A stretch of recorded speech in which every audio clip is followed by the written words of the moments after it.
وہ اس چینل کے پیارے ناظرین، السلام علیکم۔ میرے شوہر کے 5 دوست تھے۔ جمعے کی رات پہلے دوست کی بیوی دوسرے دوست کے پاس جاتی، اس کی بیوی اس کے پاس اور اس کی بیوی اس کے پاس۔ شوہر نے جب مجھ سے یہ بات کی تو مجھے بہت غصہ آیا اور میں نے صاف انکار کر دیا۔ شوہر روزانہ میری منتیں کرتا، میرے پاؤں پکڑتا، پھر ایک دن تنگ آ کر میں نے ہاں کر دی۔ پھر شوہر کے دوست کے گھر گئی تو ادھر میرے ہوش اڑ گئے۔ جیسے ہی کمرے میں داخل ہوئی، مجھے پہلے سے پتا تھا کہ اس کمرے میں جو ہونے والا ہے بہت بڑا گناہ ہے، بہت بڑی ضلالت ہے، مجبوری ہے، لیکن مجھے یہ نہیں پتا تھا کہ مجبوری برے خواب میں بدل جائے گی، کیونکہ جب میں کمرے میں داخل ہوئی تو میں نے دیکھا کہ یہاں پہ وہ شخص نہیں تھا جس کے پاس مجھے بھیجا گیا تھا، بلکہ یہاں پر ایک لمبے قد کا حبشی۔ مجھے ہمیشہ سے ہی ماڈرن لڑکے سے شادی کرنے کا شوق تھا۔ میرا نام نیلم ہے، میں بہت ہی زیادہ خوبصورت جوان تھی۔ سب سے بڑی بات یہ تھی کہ بنا کوئی ڈائٹنگ کیے، بنا کوئی ورزش کیے ہی میرا وجود بالکل ماڈل جیسا تھا، اور وہی مجھے سب سے زیادہ خوبصورت بناتا تھا۔ جو بھی مجھے دیکھتا کہتا تھا کہ آپ ایکٹریس لگتی ہیں، آپ کو تو ماڈل ہونا چاہیے تھا۔ میں بڑی خوش ہوتی تھی۔ میری شادی ایک امیر بندے سے ہو گئی جس کا نام عثمان تھا۔ بڑی بڑی پارٹیز میں جانا، بزنس کی باتیں کرنا اور پیسوں کی کوئی فکر نہیں ہوتی تھی۔ مجھے یہ زندگی بڑی پسند تھی۔ اب یہ ہماری شادی کو زیادہ وقت نہیں ہوا تھا۔ اس نے کہا کہ ایک بزنس پارٹی میں چلتے ہیں، میرے پاس دوست ہیں، میں تمہیں ان سب سے ملواؤں گا، وہاں ان کی بیویاں بھی آئی ہوں گی، تم اچھے سے تیار ہو جانا۔ میں بھی یہ سن کر خوش ہوئی اور اچھے سے تیار ہو گئی۔ واقعی ان سب دوستوں سے ملی، وہ سبھی بہت اچھے تھے، لیکن مجھے کچھ زیادہ ہی غور سے دیکھ رہے تھے۔ ان کی نظریں میرے لباس پر، میرے چہرے پر رک جاتی تھیں، جیسے کوئی چیز کو تول رہے ہوں۔ میرے شوہر نے کان میں آہستہ سے کہا کہ جل رہے ہیں تم سے کہ ان کی بیویاں دیکھو اور تمہیں دیکھو۔ بیویاں ان کی بھی بری نہیں تھیں، سب میک اپ کیے ہوئے خوش لباس تھیں، لیکن ان میں وہ قدرتی بات نہیں تھی جو مجھ میں تھی۔ تھوڑی دیر ان کے ساتھ بیٹھی تو وہ باتیں کرنے لگی کہ اپنے آپ کو فٹ رکھنے کے لیے ہم لوگ اتنے جتن کرتے ہیں، ہمیں تو ہمارے شوہر ہماری مرضی کا کھانے بھی نہیں دیتے۔ ایک نے ہنس کر کہا کہ ہمیں ہر ہفتے جم جانا پڑتا ہے اور نیوٹریشن والی ڈائٹ فالو کرنی پڑتی ہے۔ دوسری بولی اگر ہم نے تلی ہوئی چیزیں کھا لی تو اگلے دن شوہر کی ڈانٹ سننی پڑتی ہے۔ میں نے ہنستے ہوئے کہا کہ ایسا کیوں؟ پھر امیر ہونے کا کیا فائدہ جب بندہ اپنی مرضی کا کھانا ہی نہ کھا سکے؟ وہ کہنے لگی کہ تم نہیں سمجھو گی، لیکن کچھ وقت بعد سمجھ جاؤ گی۔ ان کے لہجے میں ایک ایسی بات تھی جسے میں سمجھ تو گئی تھی، لیکن یقین نہیں کیا۔ پھر پارٹی ختم ہونے کے قریب تھی، سب لوگ گاڑیاں نکال رہے تھے۔ میں اپنے شوہر کے ساتھ باہر آئی تو ایک عجیب سا منظر دیکھا۔ میرے شوہر نے جس طرح تعارف کروایا تھا اس حساب سے اس عورت کو دوسرے آدمی کے ساتھ جانا چاہیے تھا اور اس عورت کو اس آدمی کے ساتھ جانا چاہیے تھا، لیکن وہ غلط آدمیوں کے ساتھ گاڑی میں بیٹھ کر بڑے اطمینان سے جا رہی تھیں۔ وہ ہنس رہی تھیں، ایک دوسرے کے شانوں پہ ہاتھ رکھ رہی تھیں، جیسے ان کے درمیان کوئی جھجک یا حد باقی ہی نہ ہو۔ میں نے حیرت سے اپنے شوہر کو دیکھا تو وہ فون میں مصروف تھا، جیسے اسے کوئی فرق نہ پڑتا ہو۔ مجھے عجیب سا لگا۔ میرے دل میں سوال اٹھا کہ اگر میں کسی دوست کے شوہر کے ساتھ یوں گاڑی میں بیٹھ جاؤں تو میرا شوہر کبھی برداشت کرے گا؟ وہ تو مجھے اکیلے باہر جانے نہیں دیتا، رات کو کسی مرد کے ساتھ گاڑی میں بیٹھنے دینا تو دور کی بات ہے۔ میں نے اس وقت کچھ نہ کہا۔ مجھے لگا کہ شاید گاڑی خراب ہو گئی ہوگی یا کسی نے درمیان میں اترنا ہوگا، لیکن جب اگلی 2-3 پارٹیز میں میں نے یہی منظر دیکھا تو میرا شک یقین میں بدلنے لگا۔ ہر بار جو جس کی بیوی تھی وہ آتی اپنے شوہر کے ساتھ تھی، لیکن جاتی دوسرے کے شوہر کے ساتھ تھی۔ کچھ کی نظریں ملتی تھیں، کچھ کے ہاتھ ایک دوسرے کے ہاتھوں پہ رکے رہتے تھے، اور سب کے چہروں پہ ایک عجیب سی چمک ہوتی تھی، جیسے وہ سب کسی خفیہ کھیل کا حصہ ہوں۔ اب مجھے یہ معاملہ گڑبڑ لگنے لگا۔ میری نیندیں اڑنے لگیں، دل میں وسوسے آنے لگے کہ کہیں میرا شوہر بھی تو ان سب کی طرح نہیں۔ میں نے سوچا کہ اگلی پارٹی میں سب کچھ اپنی آنکھوں سے دیکھوں گی تاکہ مجھے اصل حقیقت کا پتہ چل سکے۔ میں نے اپنے شوہر سے یہ بات پوچھی تو اس نے بات گول کر دی۔ اس نے کہا کہ نہیں، ایسا نہیں ہے، وہ گاڑی خراب تھی اور ایک دوسرے کے گھر کے ساتھ ہی رہتے ہیں، اس لیے ایسا ہو رہا تھا۔ میں نے کہا کہ لیکن دونوں گاڑیاں تو جا رہی تھیں، تو پھر جو جس کی بیوی تھی وہ اس کے ساتھ یوں ہی بیٹھی۔ میرے شوہر نے کہا کہ یہ چھوڑو، ایسے ہی ہوگا، کوئی مسئلہ ہمیں کیا۔ یہ دیکھو، میں تمہیں کچھ دکھاتا ہوں۔ اس نے مجھے ایک تصویر دکھائی۔ میں نے دیکھا تو تصویر میں ایک سیاہ فام آدمی کھڑا تھا۔ اس کا قد غیر معمولی طور پر لمبا تھا، چہرے پر گہری داڑھی تھی، آنکھوں میں ایک عجیب سی چمک تھی جیسے کسی نے آگ بھری ہو۔ میں نے کہا کہ یہ کون ہے؟ میرے شوہر نے ہنستے ہوئے کہا کہ یہ جن نہیں ہے، یہ حبشی ہے، اس کا قد 7 فٹ ہے اور یہ ہمارے ملک میں انویسٹمنٹ کر رہا ہے۔ میں نے حیرت سے کہا کہ اتنا لمبا آدمی اور اتنا دولت مند تو میرے شوہر نے کہا کہ ہاں تمہیں پتہ ہے کہ اس کی بہت سی کمپنیاں ہیں۔ میں نے فوراً پوچھا کہ کس کی کمپنی میں؟ تو کہنے لگا کہ ہماری کمپنی میں۔ میں یہ سن کر حیران رہ گئی۔ میں نے کہا کہ اچھا، پھر تو یہ بہت بڑی پارٹی ہے۔ تو شوہر نے کہا کہ ہاں، لیکن ابھی ہماری کمپنی کے ساتھ انویسٹمنٹ کرنے کے لیے آفیشیلی نہیں مانا، اس کو خوش کرنا پڑے گا۔ میں نے مسکراتے ہوئے کہا کہ ان کی تو خوشی خوراک میں ہی ہوتی ہے، اچھا سا کھانا بنائے تو خوش ہو جائے گا۔ شوہر ہنسنے لگا اور اس نے کہا کہ کاش اتنا آسان ہوتا۔ اتنا آسان نہیں ہے، لیکن سوچ رہے ہیں کہ اسے کس طرح خوش کریں۔ اس کے لہجے میں کچھ ایسا تھا جو مجھے سمجھ نہ آیا، جیسے وہ بات چھپا رہا ہو، جیسے وہ کوئی ایسی بات نہ کہہ دینا چاہتا ہو جو مجھے پریشان کرے۔ خیر، ہفتے بعد ایک بہت بڑی پارٹی ہے، اس کے لیے تیار ہونا ہے، تو میں چلو تمہیں شاپنگ پہ لے جاتا ہوں۔ میں نے کہا شاپنگ کی کیا ضرورت ہے، اتنے سارے کپڑے پڑے ہیں، چیزیں پڑی ہیں، آپ ہمیشہ ہی اچھے کپڑے لے کے دیتے ہیں۔ اس نے کہا کہ پارٹی بہت بڑی ہے اور انہوں نے کوئی تھیم بھی رکھی ہوئی ہے، اس لیے اس حساب سے اچھے کپڑے لینے ہوں گے۔ کیوں تمہیں شاپنگ کرنا اچھا نہیں لگتا؟ میں نے ہنستے ہوئے کہا کہ کس کو شاپنگ کرنا اچھا نہیں لگتا۔ ہم دونوں بازار چلے گئے۔ بہت بڑا مال تھا، جگہ جگہ چمکتی ہوئی دکانیں تھیں، خوشبوئیں پھیلی ہوئی تھیں۔ میں شیشوں میں اپنے عکس کو دیکھتی رہی۔ عثمان بار بار کہتا کہ یہ دیکھو نیلم، یہ گاؤن تم پہ اچھا لگے گا۔ میں ہر ایک کو اٹھا کے دیکھتی اور کہتی کہ یہ زیادہ کھلا ہے، یہ زیادہ باریک ہے، یہ مناسب نہیں لگے گا۔ لیکن میرے شوہر نے جو میرے لیے گاؤن سلیکٹ کیا وہ کچھ زیادہ قابل اعتراض تھا۔ کپڑا باریک تھا، رنگ بہت چمکیلا تھا اور بازوں کے ساتھ پیٹھ کا حصہ تقریباً کھلا تھا۔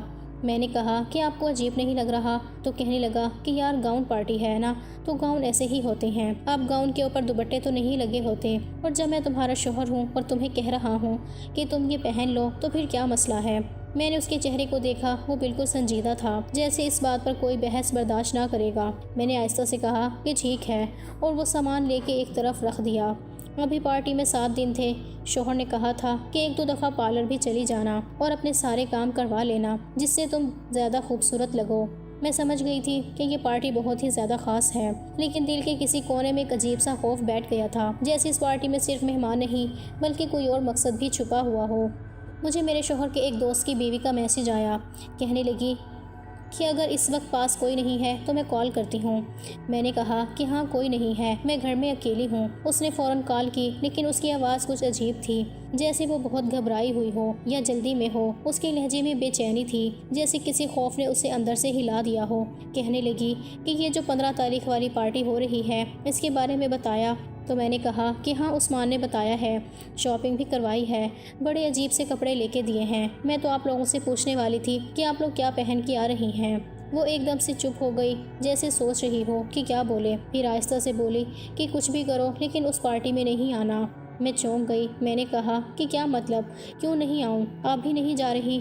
وہ کہنے لگی کہ نہیں، میں تو جا رہی ہوں لیکن تم نہیں آنا، بس تم بتانا کہ تم آ رہی ہو یا نہیں۔ میں نے کہا کہ کیسے نہ آؤں، عثمان نے تو باقاعدہ تیاری کروائی ہے، بار بار کہہ رہا ہے کہ بڑا ضروری دن ہے، اور مجھے خود بھی تجسس ہے کہ یہ سب کیا ہے۔ اس نے جلدی سے کہا کہ میں پوری بات نہیں بتا سکتی، دیواروں کے بھی کان ہوتے ہیں، بس جو کہہ رہی ہوں وہ کرنا ہے، اس پارٹی میں نہیں آنا۔ اس کے بعد فون بند کر دیا۔ میں حیران رہ گئی۔ میں نے کئی بار اس کو دوبارہ میسج کیے، کال کی، مگر اس نے کوئی جواب نہیں دیا۔ مجھے لگا کہ ایسے ہی کہہ رہی ہے، شاید کوئی چھوٹی موٹی بات ہو، یا پھر شاید اس لیے کہہ رہی ہو کہ میں زیادہ خوبصورت ہوں، کیونکہ کچھ عورتیں حسد کی وجہ سے ایسی باتیں کر دیتی ہیں۔ میرے دل میں خیال آیا کہ ہو سکتا ہے وہ نہیں چاہتی کہ میں پارٹی میں جاؤں تاکہ ساری توجہ اس پہ رہے۔ میں نے جب یہ بات عثمان کو بتائی تو اس نے ہنستے ہوئے کہا کہ جلتی ہے تم سے، اس کی باتیں نہیں سننا، پارٹی میں جانے سے کیا ہوگا، تمہیں تو مزہ آئے گا، بڑی بڑی شخصیات آئیں گی، کھانا بھی زبردست ہوگا اور سب تمہیں دیکھ کے حیران رہ جائیں گے۔ میں نے سوچا کہ شاید میں ہی زیادہ سوچ رہی ہوں، لیکن پارٹی میں جانے سے ایک دن پہلے کا دن میری زندگی کا سب سے برا دن بن گیا۔ عثمان کا چہرہ اترا ہوا تھا، وہ کمرے میں چکر لگا رہا تھا۔ میں نے پوچھا کہ کیا ہوا، تم اتنے پریشان کیوں ہو؟ اس نے ہاتھ کے اشارے سے کہا کہ کچھ نہیں، پھر اچانک بیٹھ گیا اور بولا کہ نیلم، ایک بہت بڑی مصیبت میں پھنس گیا ہوں۔ میرا ایک دوست ہے، تم جانتی ہو نا، وہ جو پچھلی پارٹی میں تھا، ان 5 دوستوں میں سے۔ میں نے کہا ہاں جانتی ہوں۔ وہ کہنے لگا کہ اس سے قرضہ لے بیٹھا ہوں اور اب وہ کہتا ہے کہ قرضہ واپس کرو، نہیں تو گھر مجھے دو۔ میں نے حیرت سے پوچھا کہ آپ نے قرضہ کیوں لیا تھا؟ تو وہ بولا کہ ضرورت تھی یار، کاروبار میں کچھ مسئلہ ہو گیا تھا، اب وہ کہتا ہے کہ میری بات مانو نہیں تو گھر جائے گا۔ میں نے کہا کیسی بات ماننے کو کہہ رہا ہے؟ تو وہ خاموش ہو گیا۔ میں نے بار بار پوچھا کہ تم چپ کیوں ہو؟ پھر آہستہ سے بولا کہ وہ تم پر مر مٹا ہے، کہتا ہے کہ نیلم ایک رات میرے ساتھ گزار لے تو میں قرضہ معاف کر دوں گا۔ میں یہ سن کے سکتے میں آ گئی، جیسے زمین میرے قدموں کے نیچے سے نکل گئی ہو۔ میں نے کہا کہ تم نے اس سے بات کی بھی کیسے؟ تم سوچ بھی کیسے سکتے ہو؟ اس نے کہا کہ غصہ مت کرو، میری بات تو سنو، صرف یہ ایک رات کی بات ہے، کچھ نہیں ہوگا، سب بیویاں کرتی ہیں۔ میں نے حیرت سے کہا کیا مطلب سب بیویاں کرتی ہیں؟ اس نے لمبا سانس لیا اور کہا کہ تم پوچھ رہی تھی نا کہ اس کی بیوی اس کے ساتھ اور اس کی بیوی اس کے ساتھ کیوں جاتی ہے، تو سنو، وہ سب ایک دوسرے کی بیویوں کے ساتھ رات گزارتے ہیں، ایسے کہتے ہیں کپل سویپنگ۔ یہ ہمارا ایک پرانا کلچر ہے، امیروں کے اندر ایک طریقہ ہے تفریح کا، اور وہ بھی تمہیں پسند کر بیٹھا ہے۔ صرف ایک رات کی بات ہے، پورا گھر بچ جائے گا، 2.5 کروڑ کا گھر ہے۔ نیلم، میں تمہارے قدموں میں گرنے کو تیار ہوں، بس یہ قربانی دے دو۔ میں نے غصے سے کہا کہ گھر بچ جائے گا، میری عزت کا کیا ہوگا؟ کیا تمہیں ذرا سا بھی شرم نہیں آئی کہ تم اپنی بیوی کو کسی اور کے بستر پر بھیجنے کی بات کر رہے ہو؟ اس نے کہا کہ تم بلا وجہ جذباتی ہو رہی ہو، یہ نارمل بات ہے، سب امیر گھرانے یہی کرتے ہیں۔ میں نے تڑپ کر کہا کہ پھر اس کا مطلب یہ ہے کہ ان کی بیویاں تمہارے ساتھ بھی رات گزار چکی ہیں؟ اس نے نظریں جھکائیں، پھر آہستہ سے کہا کہ ہاں۔ میں حیران رہ گئی، میرا جسم کانپنے لگا، میری آنکھوں سے آنسو نکل آئے۔ میں نے کہا کہ میں کہاں پھنس گئی ہوں، یہ کیسی زندگی ہے جسے میں خواب سمجھتی تھی، وہ تو اصل میں دوزخ نکلی۔ ان لوگوں کے کپڑے صاف ہیں لیکن ان کے دل کالے ہیں، ان کی محفلیں روشن ہیں لیکن ان کے اندر اندھیرا ہے۔ میں نے صاف انکار کر دیا۔ میں نے کہا کہ چاہے گھر چلا جائے میں اپنی عزت نہیں بیچوں گی۔ وہ بار بار سمجھاتا رہا مگر میں پتھر کی دیوار بن گئی۔ میں نے دل ہی دل میں فیصلہ کر لیا کہ اب میں کسی بھی قیمت پر اس پارٹی میں نہیں جاؤں گی۔ جیسے جیسے پارٹی کا دن قریب آ رہا تھا میرا شوہر پریشان ہوتا جا رہا تھا، وہ دیر رات تک جاگتا رہتا تھا، بار بار فون کرتا، کسی سے بات کرتا، اور جب میں پوچھتی کہ کس سے بات کر رہے ہو تو کہتا کہ بزنس کا مسئلہ ہے۔ اس کے چہرے پر فکر کی لکیریں گہری ہوتی جا رہی تھیں۔ وہ کھانا بھی ٹھیک سے نہیں کھا رہا تھا، مگر میں سوچتی تھی کہ اس کے کھانا نہ کھانے کی وجہ سے کیا میں اپنی عزت قربان کر دوں؟ آخر وہ اس نے کھانا تو کھا ہی لینا تھا، لیکن اگر گھر چلا جاتا تو پھر کیا ہوتا؟ یہ خیال میرے دل میں ہتھوڑے کی طرح بجتا رہا، مگر میں خود کو سنبھالنے کی کوشش کرتی رہی۔ میرے شوہر نے ایک دن غصے میں کہا کہ اگر میرے ہاتھ سے گھر نکل گیا تمہاری ایک ضد کی وجہ سے تو میں نہ تو تمہیں کبھی عزت دوں گا، نہ ہی پہلے جیسی محبت کروں گا، بلکہ میں تمہیں طلاق دے دوں گا۔ میں سکتے میں آ گئی۔ میں نے اس کی آنکھوں میں دیکھا، وہاں نہ محبت تھی نہ احساس، صرف خود غرضی تھی۔ میں نے آہستہ سے کہا کہ آپ ایسا کیسے کہہ سکتے ہیں؟ میں نے تو آپ سے کبھی کچھ نہیں مانگا، میں نے صرف اپنا وقار مانگا ہے۔ لیکن وہ بولا کہ جب میری بیوی میرے مشکل میں میرا ساتھ ہی نہیں دے سکتی تو پھر میں کیا کروں؟ میں نے کہا کہ آپ کو پتہ ہے آپ کیا کہہ رہے ہیں؟ آپ ایک گناہ کی بات کر رہے ہیں، اور میں ایک ایسی بات نہیں مان سکتی جس سے میرا ایمان، میری روح اور میری خودداری سب کچھ مٹی میں مل جائے۔ وہ آہستہ سے بولا کہ میرا دوست بہت اچھا آدمی ہے، وہ بس آدھے گھنٹے کی بات ہے، تمہیں کچھ نہیں ہوگا، سب کچھ ٹھیک ہو جائے گا، گھر بھی بچ جائے گا۔ میں نے روتے ہوئے کہا کہ آپ کو شرم نہیں آتی؟ آپ مجھ سے کیسی باتیں کر رہے ہیں؟ تو اس نے کہا کہ تم میری بیوی ہو، میری زندگی ہو، تم ہی تو میرا سب کچھ ہو، اگر تم ہی ساتھ نہ دو گی تو کون دے گا؟ میں نے کہا کہ آپ کے لیے میں نے سب کچھ چھوڑا، اپنے ماں باپ کو چھوڑا، اپنی عزت کو آپ کے نام کیا، اور آج آپ مجھ سے کہہ رہے ہیں کہ کسی اور کے پاس جاؤں۔ وہ بولا کہ نیلم، بس ایک بار میری بات مان لو ورنہ میں تمہیں طلاق دے دوں گا اور تمہیں خالی ہاتھ گھر سے نکال دوں گا۔ میں خاموش ہو گئی، میرے پاس کوئی راستہ نہیں بچا تھا۔ میں نے سوچا کہ اگر گھر چلا گیا تو میں کہاں جاؤں گی؟ میرا تو ویسے بھی کوئی نہیں تھا اور میں اپنے شوہر سے محبت کرتی تھی۔ میں یہ سب سن کر اندر سے ٹوٹ چکی تھی، مگر میرے پاس کوئی اور راستہ نہیں تھا۔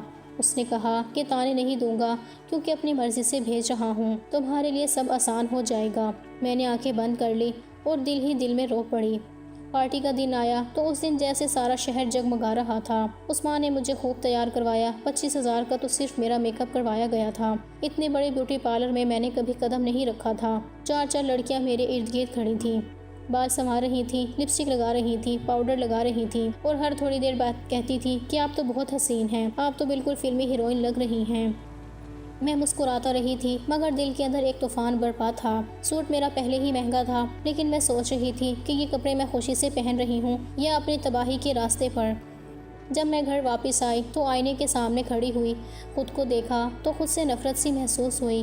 میں نے کہا کہ آپ کے دوست نے تو مجھے پہلے بھی دیکھا ہوا ہے، پھر اتنا تیار کرنا کیوں ضروری ہے؟ تو کہنے لگا کہ اس نے خود کہا ہے کہ اچھے سے تیار کروا کے لانا۔ میں نے چونک کر کہا تو اس لیے آپ شاپنگ کروا رہے تھے، اسی لیے سب کچھ ہو رہا تھا؟ تو اس نے میری آنکھوں میں دیکھتے ہوئے کہا کہ دیکھو، مجھے مصیبت میں نہیں ڈالو، میں کچھ بھی بولوں گا تو میں برا ہی لگوں گا، تم بس آج کے دن کے لیے میری بات مان لو، باقی سب میں سنبھال لوں گا۔ میں چپ ہو گئی، دل جیسے پتھر بن گیا۔ وہ میرے پاس آ کر بولا کہ تم بہت پیاری لگ رہی ہو، تمہیں دیکھ کے ہر کوئی حیران رہ جائے گا۔ پھر ہم لوگ پارٹی کے لیے نکل گئے۔ راستے میں میوزک بج رہا تھا لیکن میرے کانوں میں کوئی آواز نہیں جا رہی تھی۔ میں کھڑکی سے باہر اندھیری سڑکوں کو دیکھتی رہی۔ ہر موڑ پر دل دھڑکتا تھا جیسے مجھے کسی اندھیرے میں دھکیلنے کے لیے گاڑی دوڑ رہی ہو۔ پارٹی واقعی بہت خوبصورت تھی، بڑی بڑی گاڑیاں لگی تھیں، رنگ برنگی روشنیوں سے سارا حال جگمگا رہا تھا، ہر طرف خوشبو پھیلی ہوئی تھی، امیر لوگ مسکرا رہے تھے، گلے مل رہے تھے، اور میں کیسی دنیا میں داخل ہو چکی تھی جہاں سب کے چہرے روشن تھے مگر دل مردہ تھے۔ کچھ دیر بعد عثمان کے دوست نے ہمیں آ کر سلام کیا۔ اس نے مسکرا کے میری طرف دیکھا اور بولا کہ آپ بہت حسین لگ رہی ہیں۔ عثمان نے کہا کہ میں نے کہا تھا نا تمہیں، نیلم بہت خاص ہے۔ پھر اس نے آہستہ سے کہا کہ میرا کمرہ اوپر ہے۔ میں نے چونک کر عثمان کی طرف دیکھا، اس نے نظریں چرائیں اور بولا کہ وہ یہیں پر ہے، بس تم اندر چلی جاؤ۔ میں نے کہا کہ آپ کس قسم کے انسان ہیں؟ میں رونے لگی تو وہ بولا ارے رو کیوں رہی ہو، میک اپ خراب ہو جائے گا، 25,000 کا میک اپ ہے۔ میں نے اس کی طرف دیکھا تو لگا جیسے میں کسی انجانے انسان کے ساتھ کھڑی ہوں۔ وہ میرا شوہر نہیں، کوئی اور تھا۔ میں سمجھ گئی تھی کہ میرے لیے ایک طرف کنواں اور ایک طرف کھائی ہے۔ اس آدمی نے میری بات نہیں مانی، اس کو احساس بھی نہیں ہونا۔ اس کو احساس ہوتا تو یہ ایک ہفتے سے مجھے کسی غیر آدمی کے پاس بھیجنے کے لیے تیاریاں نہ کروا رہا ہوتا۔ میں نے سوچا کہ بس اس طرح یہ سب شروع ہوگا، اسی طرح ختم بھی ہو جائے گا۔ ایک دفعہ شروع ہو جائے گا تو ختم ہو جائے گا۔ چلی جاتی ہوں اور اس کو اپنی زندگی کا برا خواب سمجھ کے بھول جاتی ہوں۔ مجھے کمرے میں بھیج کر میرے شوہر نے شاید باہر سے لاک بھی لگا دیا تھا۔ میں نے دروازہ بند ہونے کی آواز سنی تو ایک لمحے کو چونک گئی، دل جیسے کسی اندیشے سے دھڑک اٹھا۔ میں نے ارد گرد دیکھا، کمرہ بہت سجا ہوا تھا، پردے مہنگے، قالین نیا، اور فضا میں ایک عجیب سا بوجھل پن تھا جیسے ہوا بھی رک گئی ہو۔ میں چند قدم آگے بڑھی تو سامنے کا منظر دیکھ کر میرے پیروں تلے سے زمین نکل گئی۔ وہاں میرے شوہر کا دوست نہیں بلکہ وہی حبشی باز کھڑا تھا جو پچھلے دنوں پارٹی میں مجھے عجیب نظروں سے دیکھتا تھا۔ اس کے چہرے پر ایک ایسی شیطانی مسکراہٹ تھی جس نے میری روح تک ہلا دی۔ اس کی آنکھوں میں بھوکی نظر تھی جیسے وہ میرے اندر تک جھانک رہا ہو۔ میں پیچھے ہٹی، دروازے کی طرف دوڑی۔ دروازہ زور سے کھٹکھٹایا، زور زور سے چیخی کہ مجھے باہر جانا ہے، دروازہ کھولو، لیکن باہر سے کوئی جواب نہیں آیا۔ میں نے دوبارہ دروازے پر زور مارا لیکن وہ بند تھا۔ مجھے احساس ہوا کہ میرا شوہر خود دروازے کے باہر کھڑا ہے اور جان بوجھ کر لاک لگا دیا ہے۔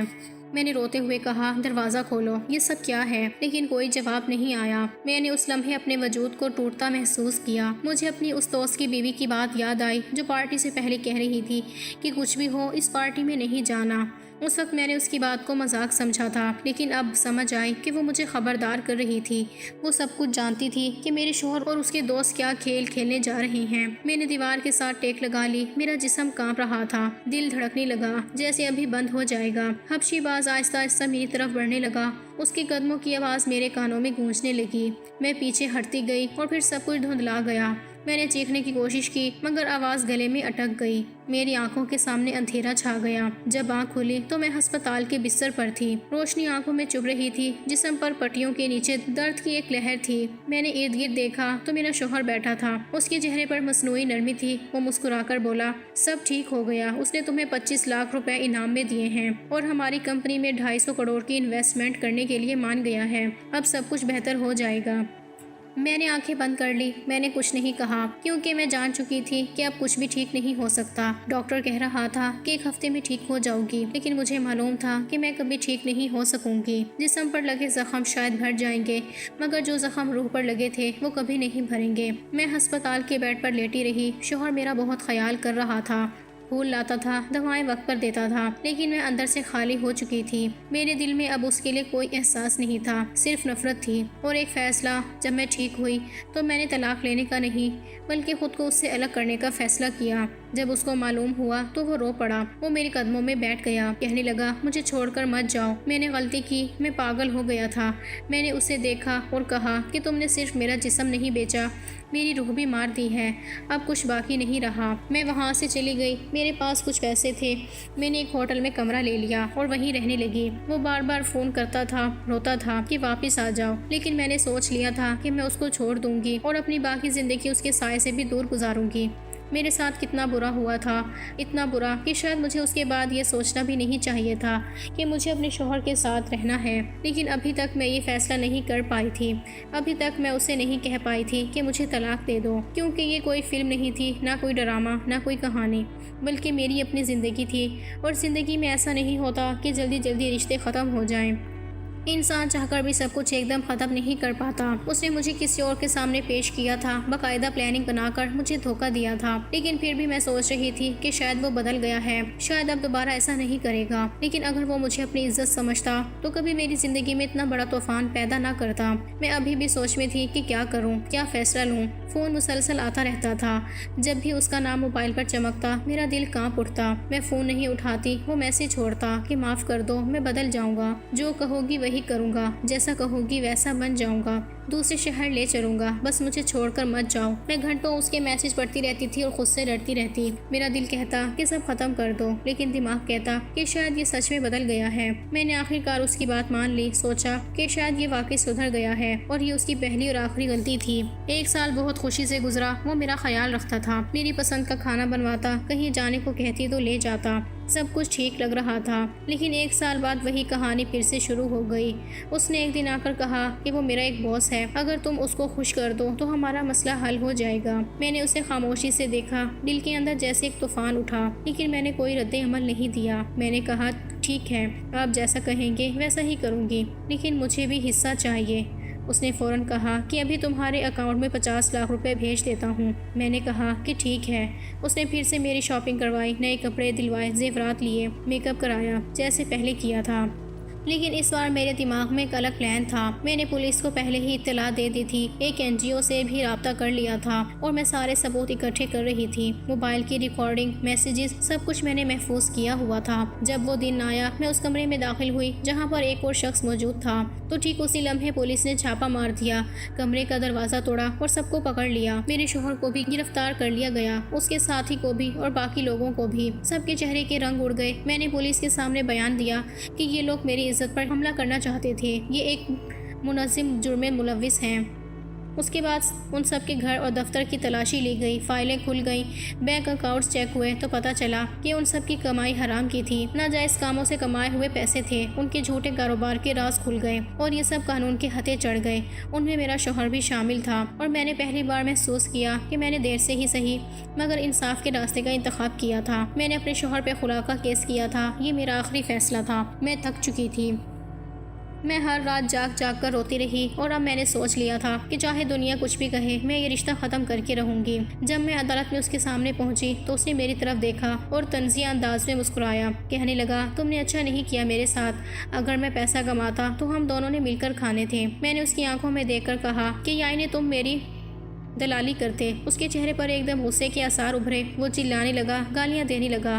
میں خاموش کھڑی رہی اور بس اتنا کہا کہ تم نے بھی مجھے دھوکہ دیا تھا، میں نے بھی تمہیں دھوکہ دیا، یہ سب برابر، اب میں تمہارے رشتے سے آزاد ہو گئی ہوں۔ عدالت کا فیصلہ میرے حق میں آیا۔ میں نے وہی 50 لاکھ روپے جو اس نے میرے اکاؤنٹ میں بھیجے تھے، ان پیسوں سے اپنی نئی زندگی شروع کی۔ میں نے ایک چھوٹا سا گھر کرائے پر لیا، اس کے ساتھ ہی ایک جنرل اسٹور کھول لیا۔ میں نے فیصلہ کیا کہ اس دکان میں صرف عورتیں آئیں گی اور عورتوں کا ہی سامان رکھا جائے گا، کپڑے، بچوں کا دودھ، عورتوں کے پرس، چوڑیاں اور چھوٹی چھوٹی گھریلو چیزیں، یہ سب میں نے رکھنا شروع کیا۔ میرے پاس اتنی بچت تھی کہ میں نے 2 خواتین کو بھی کام پر رکھ لیا جو دکان سنبھالتی تھی۔ میں صبح شام خود بھی کام کرتی تھی۔ بچے محلے کے چھوٹے چھوٹے آتے تھے، ان کے لیے میں نے دکان کے کونے میں چھوٹا سا حصہ بنا دیا جہاں ٹافی، چاکلیٹ اور کھلونے رکھے ہوئے تھے۔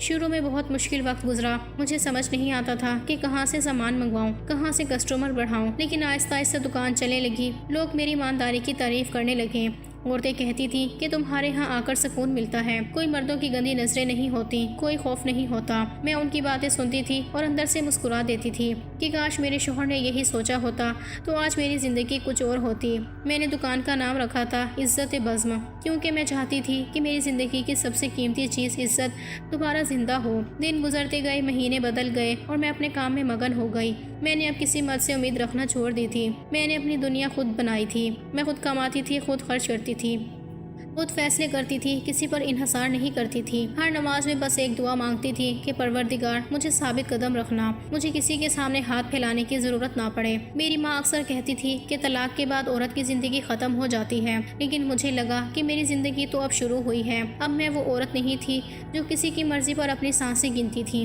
اب میں وہ عورت تھی جو خود اپنی سانسوں کی مالک تھی۔ کبھی کبھار رات کو جب دکان بند کر کے گھر آتی تو تنہائی محسوس ہوتی تھی، کبھی سوچتی کہ اگر میرا شوہر بدل جاتا تو شاید آج میں کسی اور راستے پر ہوتی، لیکن اگلے ہی لمحے اپنے چہرے کو آئینے میں دیکھتی اور کہتی نہیں، تم نے صحیح کیا، اگر وہ بدلنا چاہتا تو پہلی بار کے بعد بدل جاتا، دوسری بار پھر سے وہی گناہ کیا، پھر سے وہی ناپاک حرکت دہرانا چاہی، تو پھر میں کیوں رکتی تھی؟ اس رشتے میں عورت کو عزت صرف اس وقت ملتی ہے جب وہ اپنی عزت کی قیمت خود پہچانتی ہے۔ میں نے وہ قیمت پہچان لی تھی۔ ایک دن وہ عدالت کے باہر ملا، شاید کسی دوسرے کیس کے لیے آیا تھا، میری طرف دیکھ کر کہنے لگا کہ تمہیں میری یاد نہیں آتی؟ میں نے کہا کہ آتی ہے، لیکن اب وہ یاد درد بن کر نہیں آتی، سبق بن کر آتی ہے۔ وہ سر جھکا کر چلا گیا۔ میں چند لمحوں تک اسے دیکھتی رہی، پھر دکان کی طرف واپس آ گئی، کیونکہ اب میری دنیا وہ چھوٹا سا جنرل اسٹور تھا جہاں ہر عورت آ کر مطمئن ہوتی تھی، جہاں کوئی خوف نہیں تھا، جہاں صرف عزت تھی۔ میں اب اپنی زندگی سے مطمئن تھی، دکان کے ساتھ والے کمرے میں رہتی تھی، صبح سے شام تک کام کرتی تھی، شام کو درود پڑھتی تھی، دعائیں مانگتی تھی۔ میں نے اپنے گناہوں کی معافی مانگی، میں نے اپنے شوہر کو بھی معاف کر دیا تھا، کیونکہ میں جانتی تھی کہ اگر میں نے اسے معاف نہ کیا تو میری روح کبھی آزاد نہیں ہوگی۔ میں نے خود سے وعدہ کیا کہ اب کسی مرد کے غلام نہیں بنوں گی۔ کچھ وقت گزرا تو میرا اسٹور شہر کی عورتوں میں مشہور ہو گیا، عورتیں دور دور سے آنے لگیں۔ میں نے اپنے اسٹور کے باہر بورڈ لگوا دیا کہ یہ جگہ صرف عزت دار عورتوں کے لیے ہے، یہاں ان کی عزت محفوظ ہے۔ میں نے 2 لڑکیوں کو کام سکھایا اور انہیں اپنا اسٹور چلانے کے لیے الگ شاخ کھولنے کا کہا۔ وہ اب اپنی کمائی پر زندہ تھیں۔ میں نے ان کی آنکھوں میں وہی چمک دیکھی جو کبھی میری آنکھوں میں تھی۔ میں نے سوچا کہ اگر میں اس رشتے میں رہتی تو شاید میں بھی ہمیشہ اندھیرے میں رہتی، لیکن اب میں روشنی میں تھی۔ مجھے نہیں پتا کہ میں نے صحیح کیا یا غلط، لیکن مجھے یہ ضرور پتا ہے کہ میں نے وہ کیا جو ایک غیرت مند عورت کو کرنا چاہیے تھا۔ لوگ کہتے ہیں کہ شوہر کو چھوڑ دینے میں جلدی نہیں کرنی چاہیے، میں نے بھی جلدی نہیں کی تھی۔ میں نے برداشت کیا تھا، صبر کیا تھا، موقع دیا تھا، لیکن جب اس نے دوبارہ وہی گناہ کیا تو میں نے اپنی آخری طاقت جمع کر کے اس رشتے سے نکلنے کا فیصلہ کیا۔ اور اب جب میں آئینے میں خود کو دیکھتی ہوں تو مجھے شرمندگی نہیں بلکہ فخر ہوتا ہے کہ میں نے اپنی عزت کی حفاظت کی۔ اب میں صرف اپنے لیے جیتی ہوں، اپنی سانسوں کے لیے جیتی ہوں، اپنے ارادوں کے لیے جیتی ہوں۔ اور اگر کوئی مجھ سے پوچھے کہ میں نے صحیح کیا یا غلط تو میں بس اتنا کہوں گی کہ میں نے اپنے دل کی سنی اور دل نے کہا کہ عزت سب سے پہلے ہے، باقی سب بعد میں۔